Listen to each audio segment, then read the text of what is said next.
जय मसीह की. आमच्या आयुष्यात अनेक समस्या येतात. त्या समस्येमुळे आम्ही हतबल होतो, निराश होतो. आमची आशा भंग होते. आम्हाला वाटू लागतंय की आता आमच्या जीवनात अर्थ नाही. पण मला तुम्हाला सांगू द्याल की ख्रिस्त तो तुम्हाला प्रत्येक समस्यातून सोडवण्यासाठी समर्थ असा देव आहे. आणि म्हणूनच त्याने एक मित्र आमच्या सोबत दिला आहे, तो म्हणजे पवित्र आत्मा. त्याच्याद्वारे आम्ही प्रत्येक समस्येतून निश्चितच विजय मिळवणार. ना महीनों की गिनती ना सालों का हिसाब है, ना महीनों की गिनती ना सालों का हिसाब है. खुदा की मोहब्बत आज भी हम पे बेतहाशा और बेशुमार है. शैतान का रुख और तख्तो ताज बदल जाएगा. शैतान का रुख और तख्तो ताज बदल जाएगा.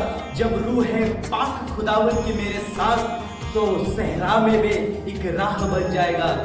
सहरा में भी एक राह बन जाएगा.